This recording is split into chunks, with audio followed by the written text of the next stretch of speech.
Biblia de Cuentos presenta. Bienvenidos, hermanos y hermanas mías.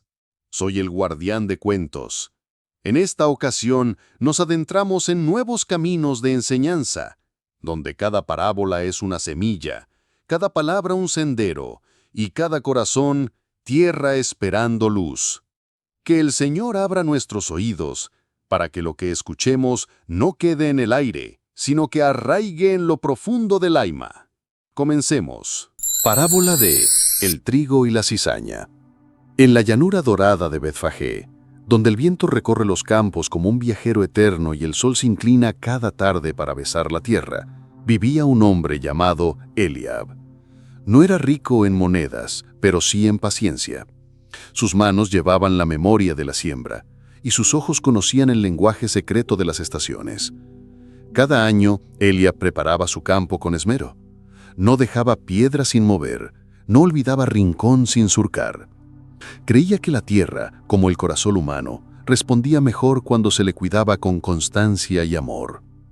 Y aquel año, más que nunca, deseaba una cosecha abundante, pues había viudas y huérfanos en el pueblo que contaban con su pan. En los días de la siembra, el aire olía a esperanza. Eliab esparció las semillas de trigo con una cadencia casi musical, como quien reparte bendiciones. Cada puñado caía sobre la tierra fértil y se perdía bajo el manto marrón, invisible, pero lleno de promesas. Los vecinos lo miraban desde la distancia.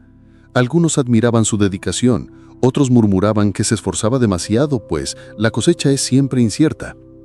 Eliab sonreía sin responder.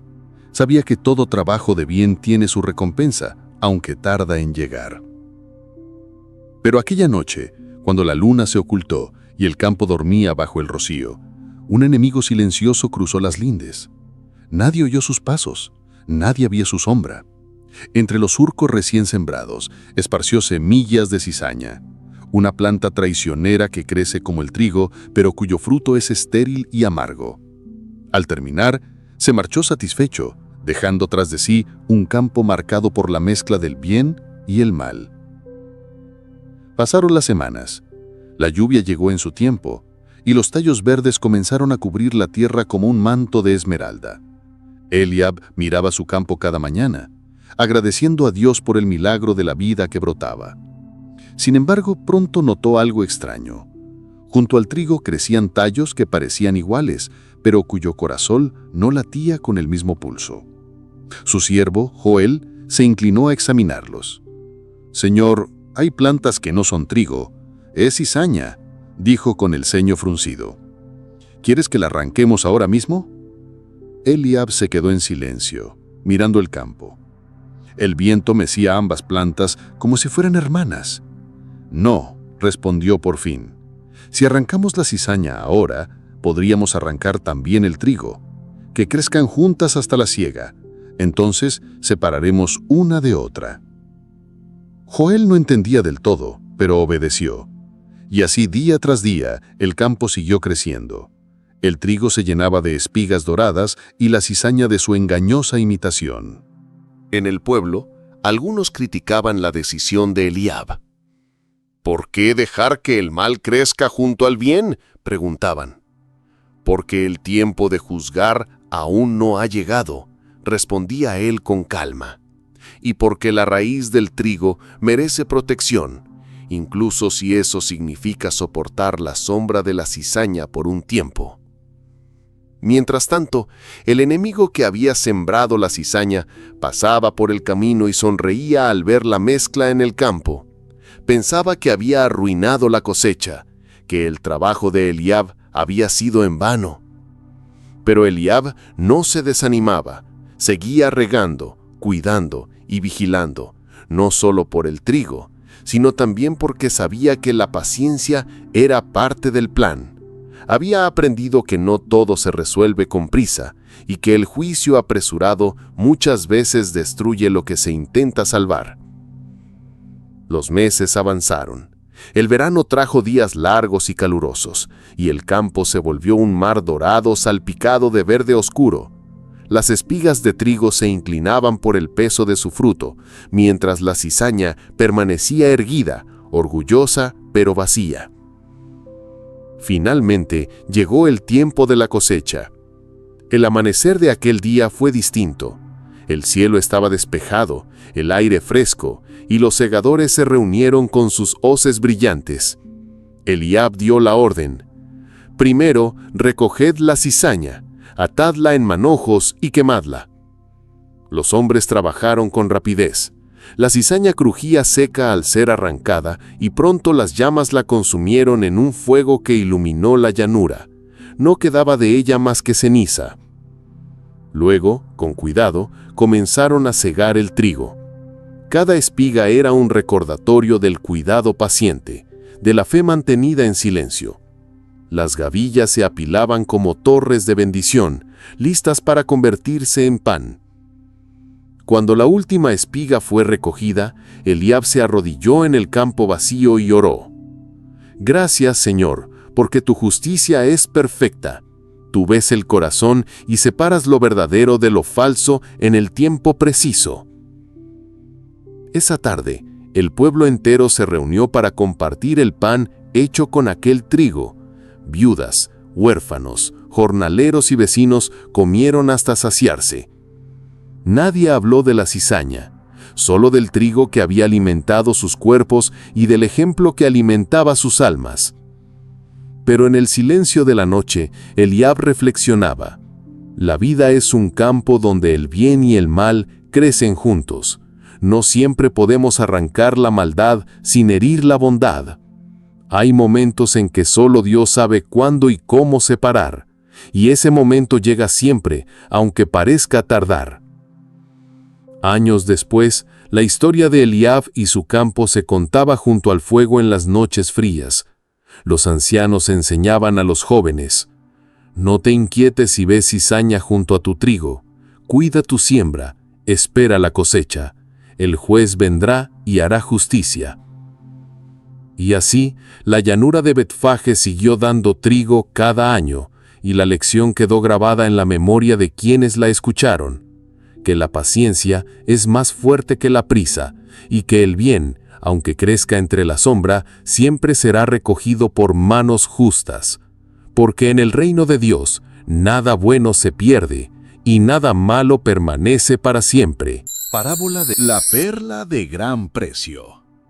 En la ciudad portuaria de Tirat, donde el mar susurra historias antiguas y las gaviotas parecen mensajeras del cielo, vivía un hombre llamado Nataniel. Era mercader de perlas, heredero de una tradición que había pasado de padres a hijos por generaciones. Desde joven aprendió a reconocer la pureza de una gema, a medir su valor en el brillo, en el peso, en el silencio que guarda dentro. Su vida transcurría entre viajes, mercados y regateos. Conocía todos los muelles donde los pescadores descargaban ostras, y cada vez que una nueva cosecha llegaba, su corazón se aceleraba. Las manos curtidas por la sal y el sol podían distinguir, con un solo roce, si una perla era digna de mostrarse o de descartarse. Nataniel había visto perlas hermosas, algunas del tamaño de una avellana, otras blancas como la nieve recién caída. Había vendido piezas que habían cruzado océanos para adornar coronas de reinas y collares de princesas, pero en su interior guardaba un anhelo secreto: encontrar la perla perfecta, aquella que no solo brillara en la luz, sino que pareciera tener dentro un fragmento de eternidad. Una mañana, mientras el puerto despertaba y el aroma a pan recién horneado se mezclaba con el salitre, un pescador anciano se le acercó. Era un hombre de mirada clara, con la piel curtida por el viento y las manos agrietadas por años de trabajo. Llevaba una bolsa de lino sobre el hombro. «Nataniel», dijo el anciano con voz grave, «creo que tengo algo para ti». El mercader, acostumbrado a ofertas exageradas y promesas vacías, sonrió con cortesía. «Muéstrame lo que traes, buen hombre». El pescador abrió la bolsa y sacó una ostra grande, de concha rugosa, sellada como un cofre antiguo. «No la he abierto», explicó. «Algo me dijo que debía traértela tal como la encontré». Nataniel, intrigado, tomó la ostra y con su cuchillo la abrió con cuidado. Entre la carne húmeda y el nácar, algo resplandeció. No era un brillo común, sino una luz suave y profunda, como si el mar mismo hubiera guardado ahí un rayo de luna. Era una perla, redonda, perfecta, sin mancha. Su superficie no solo reflejaba la luz, la absorbía y la devolvía multiplicada, como un espejo del alma. Nataniel sintió que el mundo se detenía. Ni el canto de las gaviotas, ni el bullicio del puerto, ni el aroma de las especias en los mercados pudieron distraerlo. Esa perla no solo era hermosa, era única. ¿Cuánto quieres por ella?, preguntó, intentando mantener la calma. El anciano negó con la cabeza. No puedo ponerle precio, pero si la quieres, tendrás que darlo todo. Y entendió que su vida, hasta ahora, había sido una búsqueda ciega. Todo lo que había acumulado era solo un espejismo comparado con lo que tenía delante. A la mañana siguiente, vendió sus barcos, liquidó sus mercancías y entregó cada moneda de oro y plata que poseía. Algunos lo llamaron loco, otros pensaron que estaba enfermo, pero él no se detuvo. Regresó al pescador y colocó todo delante de él. «Aquí está», dijo con voz firme, «te entrego todo, a cambio de la perla». El anciano sonrió como quien reconoce que se ha cumplido un destino. Puso la joya en la mano de Nataniel y cerró sus dedos sobre ella. «Ahora es tuya. Cuídala y deja que te transforme». Al sostenerla, Nataniel sintió una paz desconocida. No era la alegría pasajera de una buena transacción, sino la certeza de haber encontrado lo más valioso que un hombre puede poseer. Desde ese día, su vida cambió. Ya no buscaba riquezas en el mercado ni ansiaba el aplauso de otros mercaderes. Se convirtió en un viajero, no de puertos y mercancías, sino de corazones y palabras. Hablaba de la perla a quien quisiera escucharlo, no para venderla, sino para contar cómo había encontrado un tesoro que ningún ladrón podía robar. Muchos lo burlaban. ¿Todo por una perla?, decían. ¿No sabes que el mar está lleno de ellas? Nataniel sonreía y respondía: no como esta. A veces por las noches sacaba la perla y la miraba a la luz de una lámpara. No había día que no descubriera en ella un matiz nuevo, un reflejo que antes no había visto. Era como si la joya contuviera un océano entero y en ese océano una verdad infinita. Con el tiempo, comprendió que la perla no representaba solo belleza o valor material. Era un símbolo del reino de Dios, algo tan precioso que vale más que cualquier posesión, cualquier sueño, cualquier seguridad terrenal. Algo que exige entrega total, pero que a cambio otorga vida eterna. Un día, mientras caminaba por la playa, vio a un joven pescador recogiendo redes. Se parecía mucho a él cuando era más joven, manos fuertes, mirada ambiciosa, sueños de fortuna. Se acercó y le dijo: «¿Buscas perlas, verdad?» «Sí», respondió el joven. «Quiero encontrar la más valiosa de todas». Nataniel sonrió y señaló el horizonte. «Cuando la encuentres, sabrás que todo lo demás no vale nada. Y entonces tendrás que decidir si estás dispuesto a darlo todo por ella». El joven lo miró confundido, pero esas palabras quedaron sembradas en su corazón. Porque así es el reino de Dios. No se compra con oro ni con plata, sino con un corazón dispuesto a rendirlo todo. Y quienes lo encuentran, comprenden que no han perdido nada, sino que lo han ganado todo. En las plazas de Tirat, la historia de Nataniel aún se cuenta. Algunos dicen que todavía recorre los caminos llevando la perla consigo, no como un trofeo, sino como un recordatorio. Otros aseguran que un día, en la quietud de la tarde, desapareció caminando hacia el horizonte, como si la perla lo hubiera llamado a un puerto que no está en ningún mapa. Pero quienes lo conocieron saben que su vida entera fue una parábola viviente, la de un hombre que entendió que el verdadero tesoro no se acumula en arcas, sino en el alma. Y así, bajo el murmullo constante del mar, los ancianos del puerto repiten a los jóvenes: el reino de los cielos es semejante a un mercader que busca buenas perlas y, habiendo hallado una perla preciosa, fue y vendió todo lo que tenía y la compró. Porque al final no se trata de la perla en sí, sino del valor que le damos a lo eterno. La red barredera. En una aldea junto al mar de Galilea, donde las olas eran maestras y el viento un mensajero constante, vivía un pescador llamado Efraín. Su piel, tostada por el sol y marcada por la sal, contaba historias que el tiempo había tejido como redes invisibles. No era joven, pero su fuerza permanecía intacta, sostenida por la paciencia que solo el mar enseña. Cada mañana, antes que el primer gallo cantara, Efraín salía con su barca de madera oscura. Lo acompañaba a Jonatán, su hijo mayor, un muchacho de mirada inquieta, y Samuel, un huérfano que Efraín había criado como propio.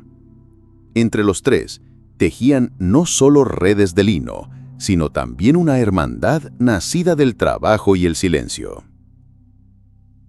Una madrugada, mientras la niebla aún cubría el horizonte como un manto, Efraín anunció: «Hoy lanzaremos la red barredera». No era una red común. Era grande, profunda, de cuerdas firmes y pesos de plomo. Se extendía como un muro bajo el agua, y cuando se cerraba, atrapaba todo lo que encontraba: peces grandes y pequeños, buenos y malos, limpios y extraños. El trabajo de esa jornada no solo sería tirar y recoger, sino también separar. Zarparon en medio de un mar sereno, con la luna aún vigilando desde lo alto. Efraín, con voz pausada, dio la señal, y juntos lanzaron la red.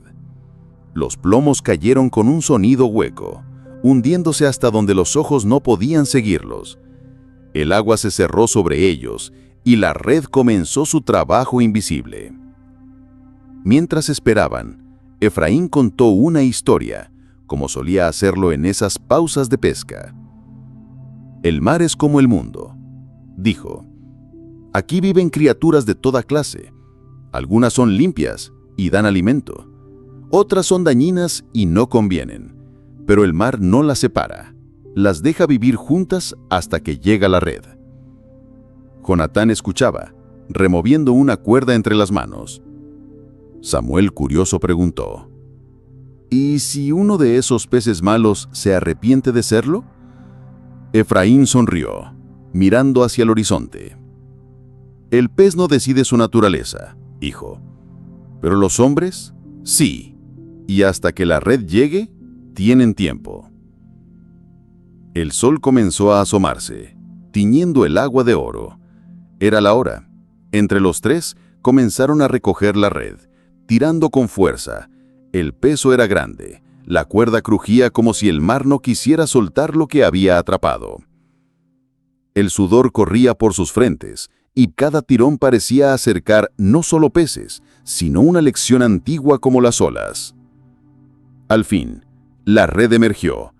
La arrastraron a la orilla, y lo que vieron fue un mosaico viviente. Peces selvados que brillaban como monedas nuevas, otros de carne oscura y ojos turbios. Cangrejos inquietos, algas enredadas, conchas rotas y hasta basura arrastrada por corrientes lejanas. Efraín se arrodilló y comenzó la tarea. Los buenos peces, limpios y nutritivos, iban a una cesta grande.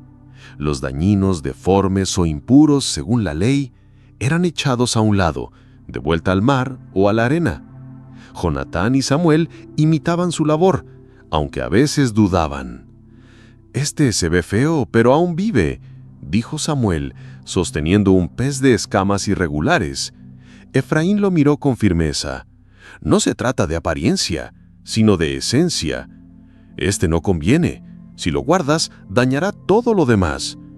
La tarea se prolongó hasta que el sol estuvo alto. Al final, las cestas estaban llenas de peces buenos, listos para el mercado y para alimentar familias. A un lado, sobre la arena, yacían los peces rechazados. El contraste era claro. Unos guardados para honra, otros dejados para perderse. Mientras descansaban bajo la sombra de una palma, Samuel rompió el silencio. «Padre, ¿así hará Dios con nosotros?» Efraín bebió un sorbo de agua y asintió. «Sí, hijo, el mundo es como el mar, y todos nosotros estamos nadando en él.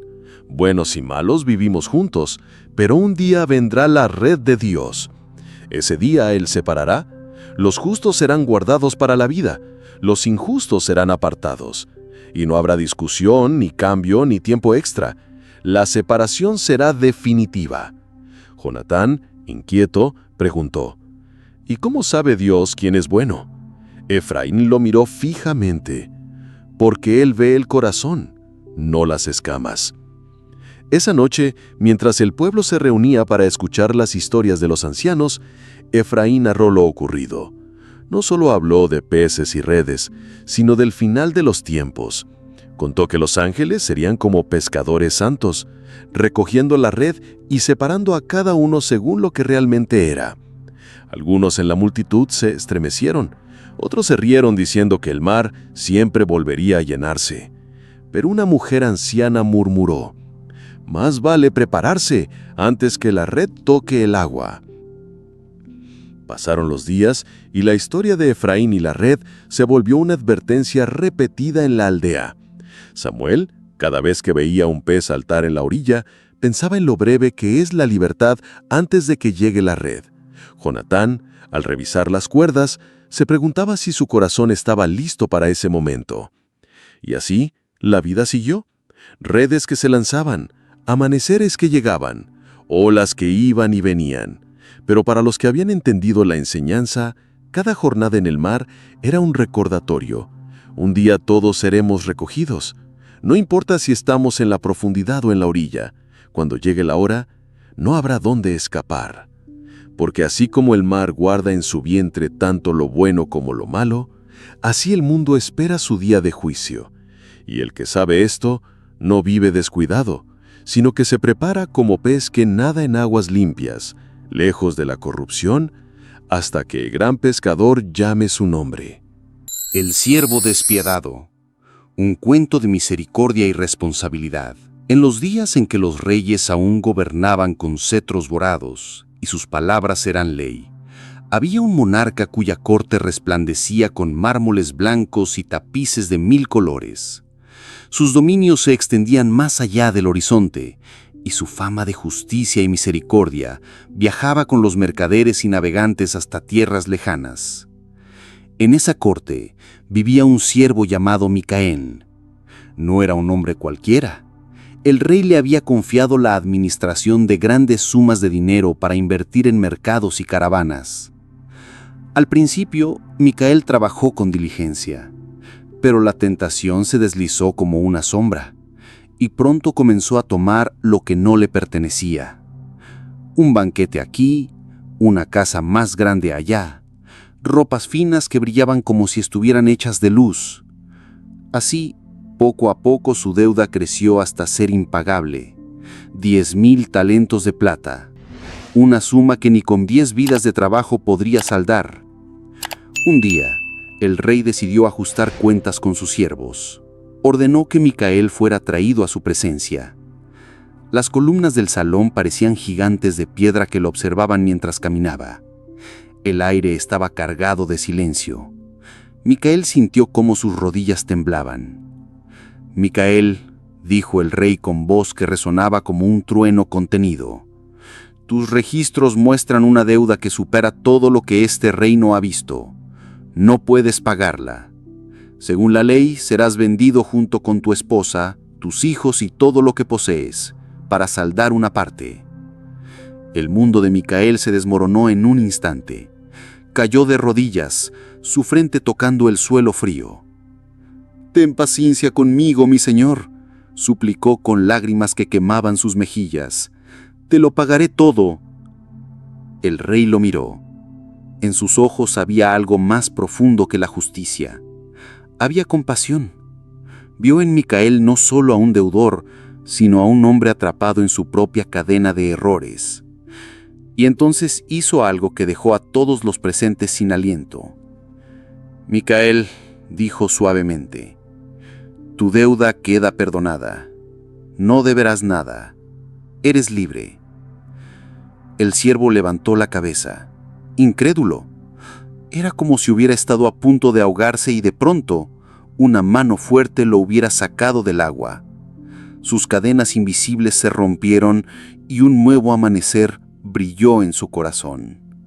Salió del palacio con el alma ligera, pero no por mucho tiempo.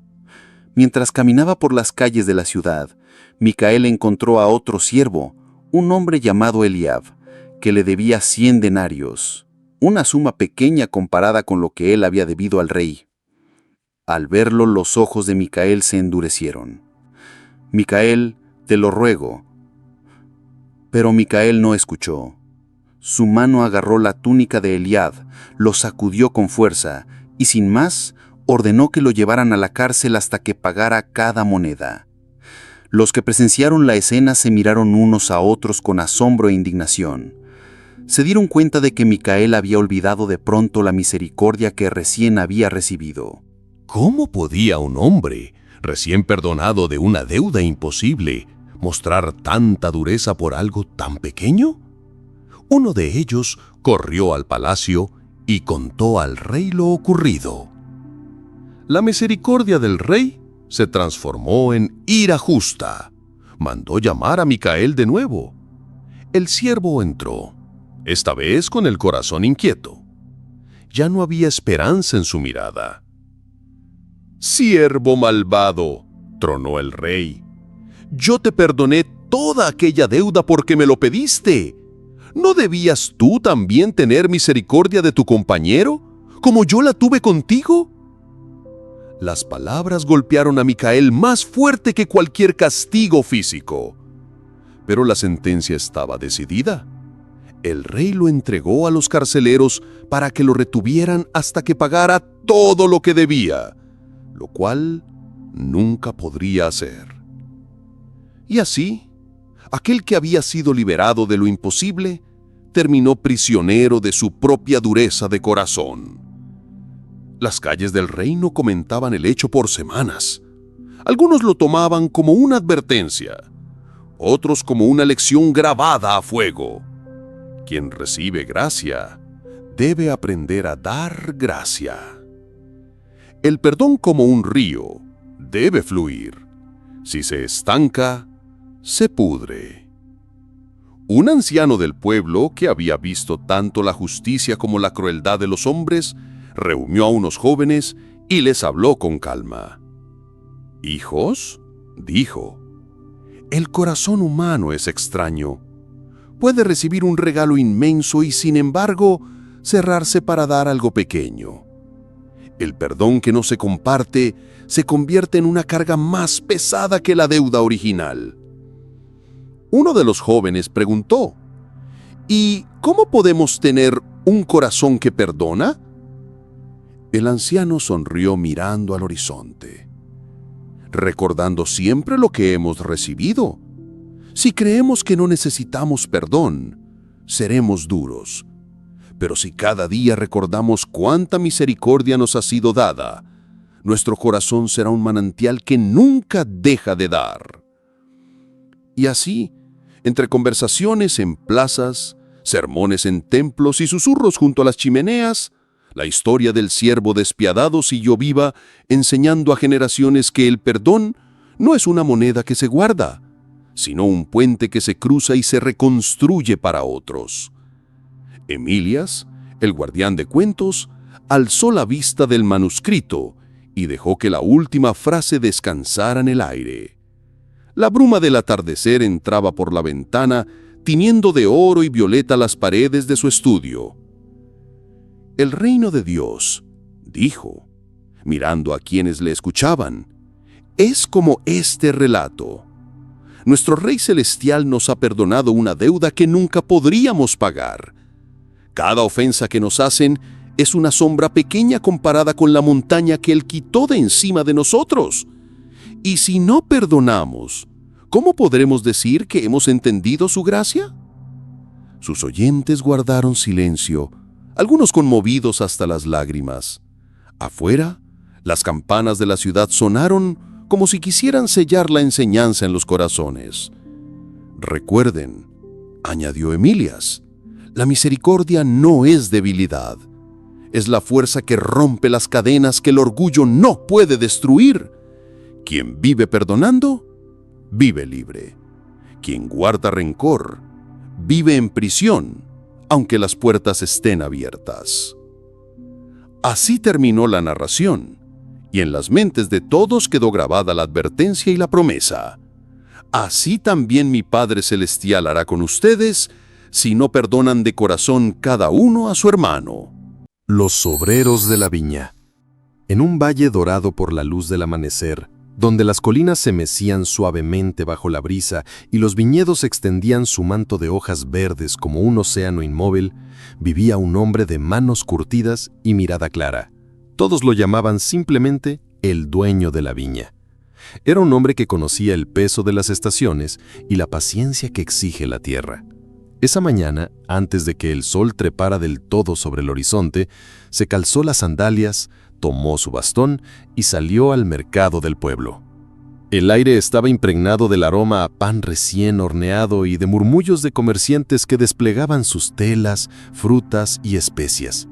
Allí, en una esquina donde los jornaleros esperaban trabajo, el dueño de la viña vio a un grupo de hombres de rostro cansado, con las manos encallecidas.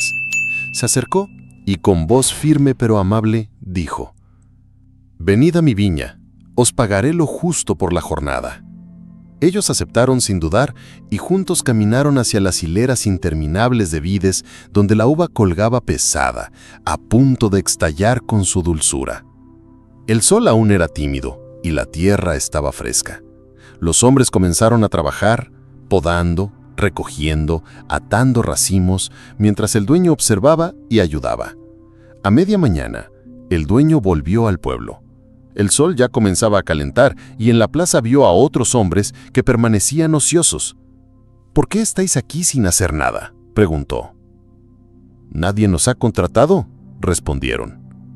«Id también vosotros a mi viña, y recibiréis lo que sea justo», les dijo. Ellos agradecidos se pusieron en camino. El trabajo continuó bajo un cielo despejado. Las hojas brillaban con la luz y el canto de los pájaros acompañaba el ritmo de las manos que recogían la cosecha. Cerca del mediodía, el dueño regresó nuevamente al pueblo. Allí encontró a más hombres sin labor, y una vez más los envió a su viña. Lo mismo hizo a media tarde. Pero lo que causó sorpresa fue lo que ocurrió casi al final del día. Una hora antes de la puesta del sol, el dueño pasó nuevamente por la plaza y encontró todavía a algunos hombres esperando. «¿Por qué habéis estado aquí todo el día sin trabajar?», preguntó. «Porque nadie nos ha contratado», respondieron. El dueño sonrió y les dijo: «Id también vosotros a mi viña». Ellos lo miraron con asombro. La jornada estaba casi terminada, pero aún así siguieron sus pasos hasta el campo. Cuando el sol comenzó a ocultarse tras las colinas y el cielo se tiñó de tonos ámbar y púrpura, el dueño llamó al mayordomo y le dijo: «Llama a los obreros y págale su jornal, comenzando por los últimos y terminando con los primeros. Los hombres que habían trabajado solo 1 hora se acercaron y, para su sorpresa, recibieron una moneda completa, el pago habitual por un día entero. Algunos se miraron incrédulos, otros sonrieron con gratitud. Cuando llegaron los que habían trabajado desde la mañana, esperaban recibir más, pero también a ellos les entregó la misma cantidad, una moneda. Entonces comenzaron los murmullos. Uno de los primeros obreros se adelantó y dijo: «Estos últimos solo trabajaron 1 hora y los has hecho iguales a nosotros, que hemos soportado el peso del día y el calor ardiente». El dueño lo miró con serenidad y respondió: «Amigo, no te hago agravio. ¿No convenimos en una moneda por tu trabajo? Toma lo que es tuyo y vete. Yo quiero dar a este último lo mismo que a ti. ¿No me es lícito hacer lo que quiero con lo mío? ¿O acaso tu ojo es malo porque yo soy bueno?». Un silencio se extendió entre ellos. Algunos bajaron la cabeza avergonzados, otros se marcharon meditando en lo sucedido. En el camino de regreso, uno de los hombres que había trabajado desde temprano caminaba junto a un joven que había sido contratado al final del día. El joven, con voz humilde, dijo: «Hoy, gracias a ese hombre, podré llevar pan a mi familia. Nadie me contrató en todo el día porque soy nuevo en el pueblo y muchos no confían en mí, pero él me trató como a uno más». El hombre que escuchaba sintió un peso en su pecho. Comprendió que aunque había trabajado más, el valor del pago no estaba solo en el tiempo, sino en la gracia del dueño. Esa noche, el dueño de la viña se sentó a la entrada de su casa mirando las estrellas encenderse una a una. Sabía que algunos de sus obreros no entenderían su decisión, pero también sabía que la bondad no se mide por los méritos humanos, sino por la generosidad que se da sin medida. En el cielo, la luna se alzó, bañando de plata las hileras de vides. El dueño cerró los ojos y recordó que la vida misma es un regalo. Nadie puede comprarla, nadie puede reclamarla como salario. En los días siguientes, muchos hablaron en el pueblo de lo ocurrido en la viña. Algunos lo consideraron injusto, otros lo llamaron un acto de bondad, pero los que recibieron sin merecerlo nunca olvidaron aquella tarde. Y así las estaciones siguieron su curso. La viña floreció una vez más, y el dueño continuó saliendo al amanecer buscando rostros en la plaza. Sabía que siempre habría quien necesitara una oportunidad, aunque fuera al final del día, porque en su corazón estaba grabada una verdad que iba más allá de la cosecha. En el reino de Dios, la gracia no se reparte por horas trabajadas, sino por el amor del que llama. La parábola de los 2 hijos. En un pequeño valle, rodeado de colinas suaves y campos de olivos, vivía un hombre que poseía una viña heredada de sus padres y de los padres de sus padres. Su nombre era Natán, y su vida estaba marcada por el ritmo de las estaciones: la poda en invierno, la floración en primavera, el crecimiento bajo el sol de verano y finalmente la cosecha en otoño. Era un hombre trabajador, de manos firmes y corazón paciente. Tenía 2 hijos. El mayor, Elías, era fuerte, de voz grave y segura. El menor, Simeón, era de mirada inquieta y temperamento impredecible. Una mañana clara, cuando la brisa traía el aroma de las vides en flor y el canto de las alondras anunciaba un día de labor, Natán salió al patio donde sus hijos descansaban. Se acercó al mayor y le dijo: «Hijo, hoy necesito que trabajes en la viña. La poda no puede esperar». Elías levantó la vista, sonrió con confianza y respondió: «Sí, padre, iré». Natán asintió y se dirigió luego a Simeón, que estaba sentado bajo la sombra de un granado tallando un pedazo de madera. «Hijo, ve también tú a la viña y ayúdame con la poda». Simeón frunció el ceño, apartó la mirada y contestó: «No quiero ir». Natán no insistió. Conocía el carácter de su hijo menor y sabía que presionarlo solo encendería su terquedad. Así, tomó sus herramientas y salió hacia la viña, confiando en que al menos Elías cumpliría su palabra. El sol fue subiendo y el rocío de la mañana desapareció de las hojas. Natán trabajaba solo entre las hileras, cortando las ramas secas para dar fuerza a las nuevas. Cada tanto levantaba la cabeza esperando ver llegar a alguno de sus hijos, pero la viña permanecía silenciosa. En el pueblo, Elías se había entretenido. Al pasar por la plaza, un grupo de amigos lo llamó para conversar. Luego se sumó a un juego de dados y más tarde decidió acompañarlos al río. El trabajo en la viña se fue desvaneciendo de su mente, sustituido por el ocio y las risas. Simeón, en cambio, permaneció un rato bajo el granado, dándole vueltas a las palabras que había dicho. Al principio se sintió satisfecho de su negativa, no quería pasar el día bajo el sol, pero poco a poco una inquietud comenzó a crecer en su pecho. Recordó el rostro de su padre, su paciencia, la forma en que siempre trabajaba sin quejarse. Pensó en el esfuerzo que requería la viña y en cómo una sola persona no podría podar todo antes de que las ramas secas dañaran la cosecha. Finalmente, dejó la madera a un lado, tomó su manto y salió hacia la viña. Caminó deprisa, como quien busca corregir un error. Cuando llegó, encontró a Natán agachado, concentrado en su labor. Sin decir palabra, Simeón tomó unas tijeras de poda y comenzó a trabajar junto a él. Natán lo miró de reojo, no dijo nada, pero en su corazón sintió una mezcla de sorpresa y alegría. El silencio entre ambos no era incómodo, estaba lleno de comprensión. Las horas pasaron y el sol comenzó a inclinarse hacia el oeste. Simeón, aunque cansado y con las manos llenas de pequeñas heridas, trabajaba con determinación. En su interior algo había cambiado. El peso de la desobediencia inicial se había transformado en la satisfacción de ayudar. Mientras tanto, Elías regresaba al pueblo al final de la tarde.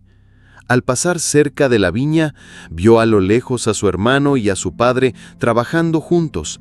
Sintió un pinchazo de culpa, pero no se atrevió a acercarse. Prefirió seguir su camino, diciéndose a sí mismo que ya ayudaría al día siguiente.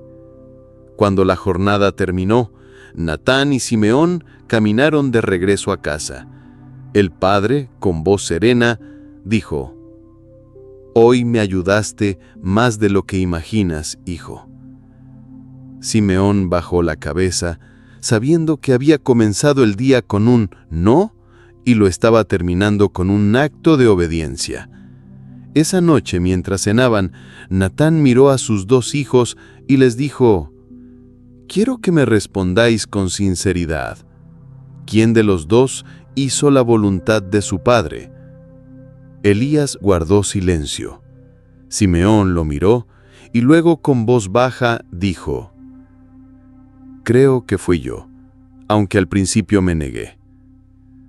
Natán acentuó: «No es la promesa en los labios lo que cuenta, sino el acto que nace del corazón. Las palabras pueden ser rápidas, pero el verdadero fruto está en lo que hacemos». Elías apartó la mirada, sintiendo el peso de la verdad. No había servido de nada decir sí si sus pasos nunca lo llevaron a la viña. El resto de la noche transcurrió tranquila, pero en el corazón de ambos hijos quedó grabada la lección. Simeón entendió que siempre sería mejor obedecer desde el principio, y Elías comprendió que un compromiso roto duele más que un silencio. Con el tiempo, los dos cambiaron. Elías comenzó a cumplir lo que prometía, aunque a veces en silencio, y Simeón aprendió a decir sí con sinceridad y no solo con acciones tardías. Natán, por su parte, siguió trabajando en la viña, pero lo hacía ahora con la certeza de que sus hijos habían aprendido que la obediencia verdadera no vive en la lengua, sino en las manos y en el corazón. En las estaciones siguientes, cuando el sol ardía sobre las colinas o el viento frío recorría los campos, padre e hijos trabajaban juntos. Ninguno de ellos olvidó aquel día en que las palabras y los hechos se pusieron a prueba. Y así, entre racimos y podas, la viña creció, y con ella también creció la obediencia que se mide en actos y no en promesas. Porque al final, la viña del Padre no se cultiva con discursos, sino con manos dispuestas y pasos decididos. La parábola de los labradores malvados. En la ladera suave de una colina fértil, donde el amanecer despertaba al canto de las tórtolas y la brisa llevaba el aroma de la hierba recién cortada, un hombre rico y justo decidió plantar una viña. No lo hizo por afán de lucro inmediato, sino como quien prepara una herencia para generaciones futuras. La tierra era negra y generosa, como un cofre abierto dispuesto a recibir el tesoro de las semillas. Con manos firmes y mirada paciente, el hombre cercó el campo con muros de piedra recogida del mismo terreno. Levantó en el centro una torre alta desde donde se podía ver el horizonte entero y cavó un lagar profundo donde, en su tiempo, el vino correría como una promesa cumplida. A cada paso de su trabajo, pensaba en el día en que los racimos colgarían pesados y el sol los encendería como lámparas vivas. Durante años cuidó personalmente cada cepa, regándola con el agua de su pozo y protegiéndola de las heladas con fuego nocturno. Cuando la viña estuvo lista, confió su cuidado a unos labradores, hombres fuertes y conocidos por su labor en el campo.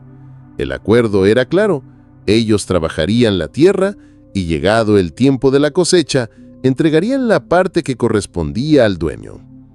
«Cuidadla bien», les dijo el hombre antes de partir a tierras lejanas, «porque esta viña es más que un campo, es un legado». Al principio, los labradores trabajaron con diligencia. El sol los veía desde lo alto podando y atando, y la luna los encontraba aún recogiendo ramas secas para encender fuego. Pero, con el tiempo, la repetición de las estaciones les hizo olvidar que eran arrendatarios. La viña, las murallas, la torre y el lagar comenzaron a sentirse como propios.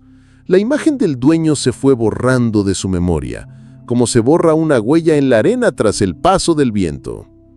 Pasaron las estaciones y llegó la primera cosecha. Los racimos colgaban como piedras preciosas, pesados y dulces. El perfume de las uvas maduras llenaba el aire, y el zumbido de las abejas se mezclaba con el canto de los jornaleros. Desde la lejanía, el dueño envió a su primer siervo para recibir la parte acordada. El siervo llegó con paso firme, sonriendo al reconocer el fruto del trabajo. Saludó a los labradores y dijo con voz amable: «Vengo en nombre del dueño. Él espera recibir su parte, tal como se pactó». Pero uno de los labradores, de cejas fruncidas y manos endurecidas, replicó con desdén: «¿Qué derecho tiene sobre esta viña? Nosotros la hemos trabajado. El fruto es nuestro». Sin esperar respuesta, lo empujaron, lo golpearon y lo echaron fuera de la viña. Herido, el siervo regresó y contó al dueño lo sucedido. El hombre, sorprendido pero sin perder la calma, pensó que quizás había sido un malentendido. Envió entonces a otro siervo, más anciano y respetado, esperando que su experiencia abriera el entendimiento de los labradores.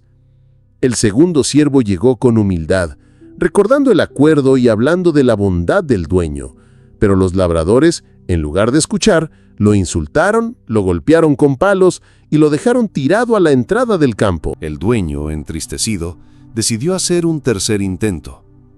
Envió a un siervo joven de palabra clara y corazón valiente, confiando en que su energía y franqueza tocarían el corazón de los labradores. Pero este fue recibido con aún mayor violencia. Lo hirieron con piedras y lo arrojaron fuera, medio inconsciente. Entonces el dueño, con un peso profundo en el alma, se detuvo a reflexionar. Podría enviar a más siervos, pero el patrón de rechazo estaba claro. Y fue entonces cuando tomó una decisión que parecía arriesgada, pero que brotó de su amor y esperanza. Enviaría a su propio hijo. «A mi hijo respetarán», dijo para sí.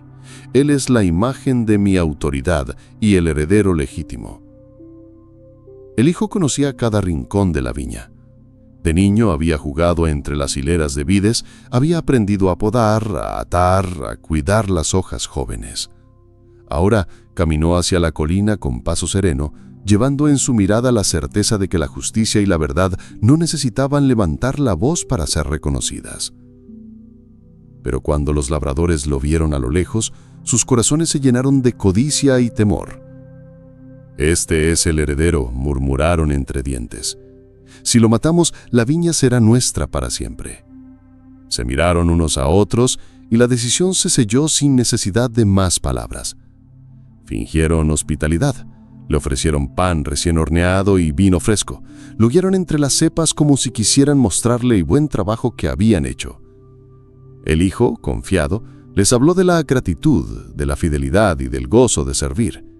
Pero cuando llegaron a las afueras de la viña, lejos de miradas, lo rodearon. Las sonrisas se convirtieron en garras y la traición se hizo acto. Lo golpearon, lo derribaron y con fría determinación lo mataron. Luego arrastraron su cuerpo fuera de la viña y lo arrojaron entre las piedras pensando que así desaparecería también el reclamo del dueño.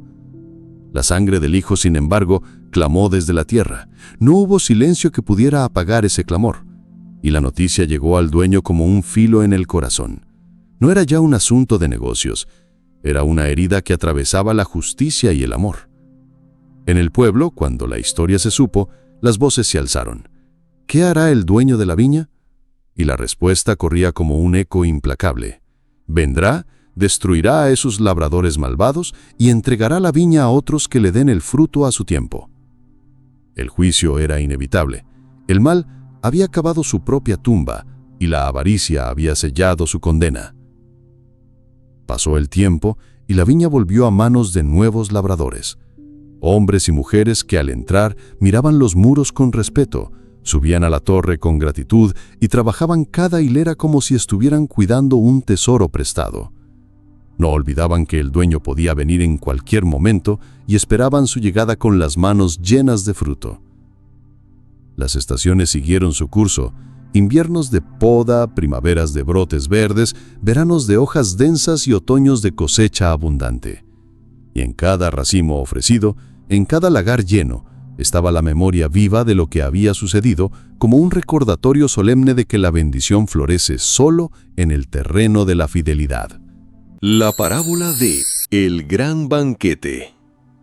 En un reino amplio, donde los campos se extendían como mantos de esmeralda, y los ríos brillaban como espejos rotos por el viento, vivía un rey amado y respetado.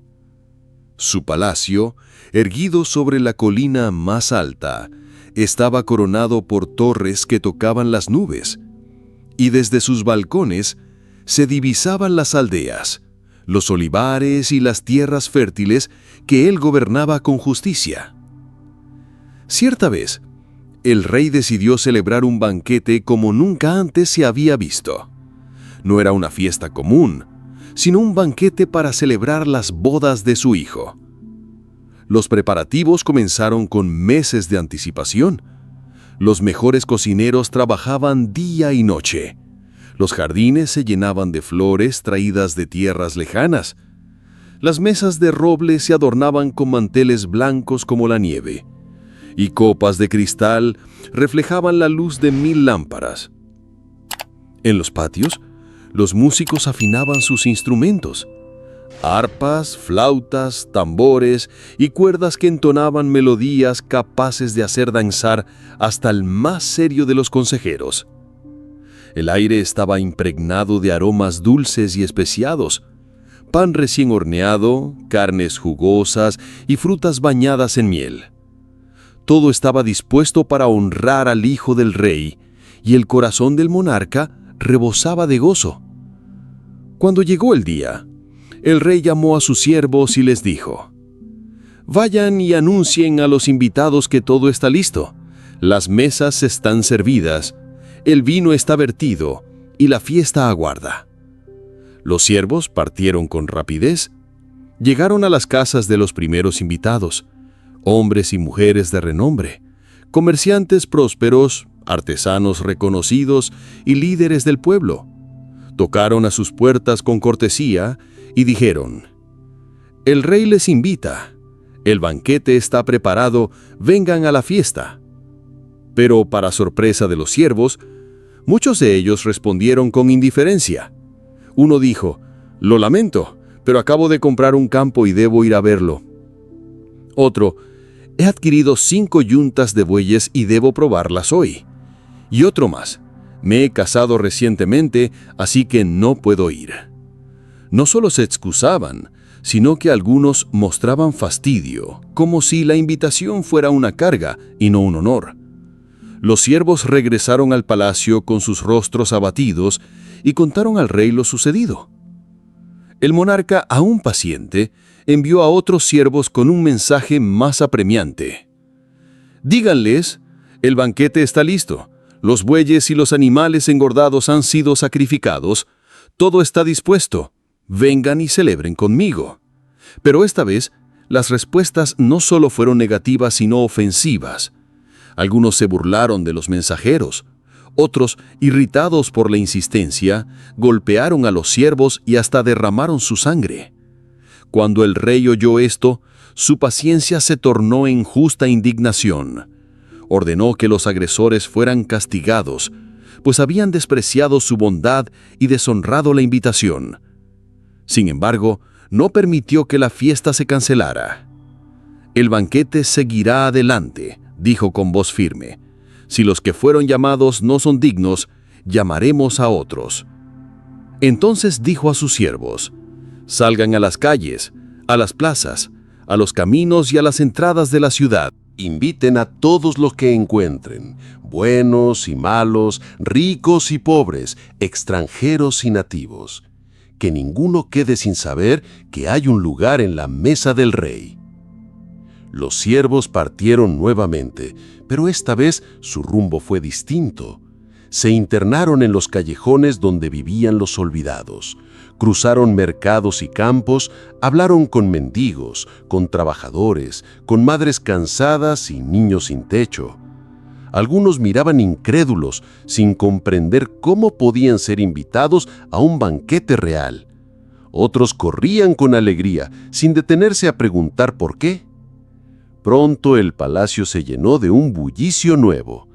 Entraban hombres con ropas gastadas, mujeres con canastos, ancianos apoyados en bastones y jóvenes que nunca habían visto las lámparas doradas del salón real. Todos fueron recibidos con sonrisas y vestidos con ropas limpias, pues en la puerta se les entregaba un manto de lino, símbolo de que eran huéspedes honrados. Las mesas se ocuparon por completo. El murmullo de asombro se mezcló con risas y música. El rey caminaba entre los invitados, saludando a cada uno, bendiciendo a los niños y compartiendo el gozo con todos. El hijo del rey, vestido con ropas resplandecientes, sonreía, porque la sala estaba llena y la celebración era un canto de vida. Pero mientras recorría el salón, el rey notó a un hombre sin el manto de lino que se entregaba a cada invitado. Se acercó y le preguntó con suavidad: «Amigo, ¿cómo has entrado aquí sin el vestido de fiesta?».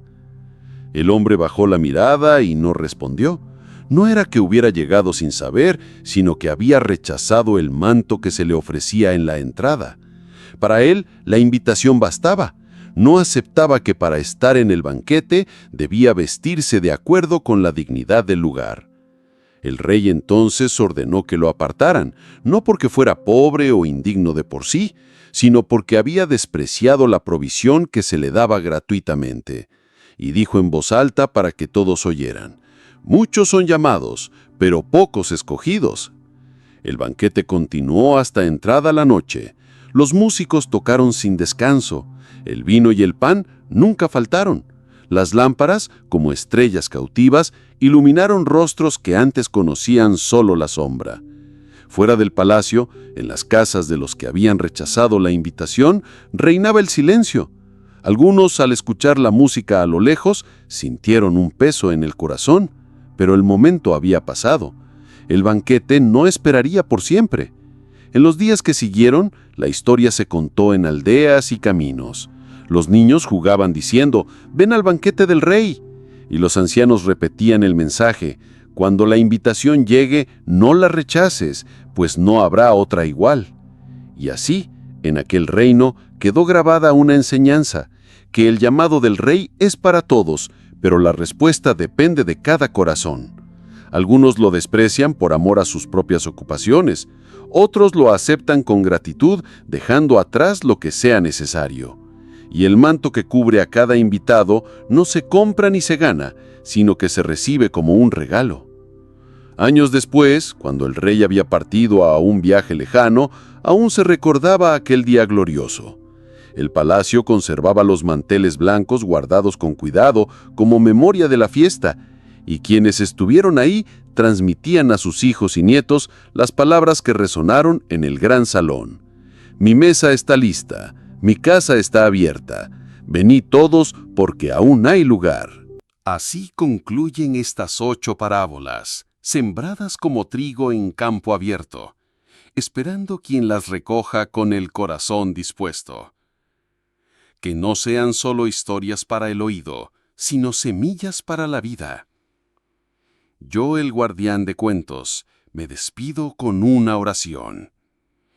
Que el Señor te guíe por sendas de sabiduría y que cada paso tuyo sea un eco de su voz. Hasta la próxima palabra.